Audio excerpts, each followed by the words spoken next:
ఈ పెళ్లి పత్రిక రెండవ ప్రపంచ యుద్ధ సమయంలో పెళ్లి ఆహ్వాన పత్రిక. దీన్ని చూస్తుంటే అప్పటి వాస్తవ పరిస్థితి తెలుస్తుంది. శ్రీరస్తు శుభమస్తు ఐశ్వరమస్తు అని ప్రస్తుత ఆహ్వాన పత్రికలో చూస్తుంటాం. దానికి భిన్నంగా అప్పటి పరిస్థితులకు అనుగుణంగా శాంతి, స్వాతంత్ర్యం, అభ్యుదయం అనే జాతీయోద్యమ మాటలను పత్రికలో ముద్రించారు. ఆహ్వాన పత్రిక స్టార్టింగ్లోనే వందే మాతరం అనే జాతీయోద్యమ నినాదాన్ని కనిపిస్తుంది. దయచేసి మీ రేషన్ బియ్యం ముందుగా పంపాలని కోరుచున్నామనే లైన్ చూస్తుంటే అప్పటి ఆర్థిక పరిస్థితి కూడా తెలుస్తుంది. పెళ్లికి వెళ్ళే అతిథులు ముందుగానే వారి వంతు బియ్యాన్ని పెళ్లి ఇంటికి పంపే పరిస్థితి ఉండేది.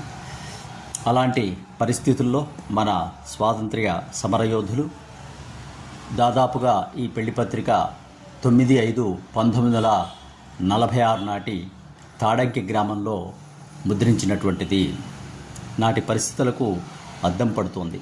అలాంటి విపత్కర పరిస్థితుల్లో మన జాతీయోద్యమ నాయకులు దేశ స్వాతంత్ర్యం కోసం తమ సర్వస్వాన్ని త్యజించి ప్రాణాలను కూడా లెక్క చేయకుండా స్వాతంత్ర సమరం కోసం పోరాటం చేశారు. అలాంటి వారు సాధించిన స్వతంత్ర భారతదేశంలో మనం ఉన్నాం.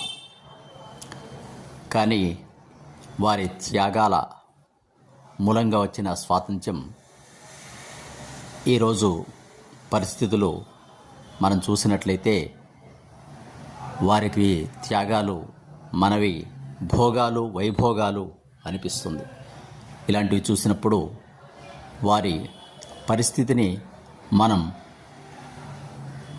భావించడానికి కూడా అవకాశం లేని విపత్కర పరిస్థితులని తెలుసుకోవడం తప్ప, వారికి మనస్ఫూర్తిగా నివాళులు అర్పించడం తప్ప మనం వారి బాటలో నడవలేకపోయామే, వారెంత నీతి నిజాయితీగా ఉండలేకపోతున్నామే అనేటువంటి సంకోచం, బాధ, ఆవేదన ఏదో ఒక మూల తచ్చాడుతూ ఉంటుంది.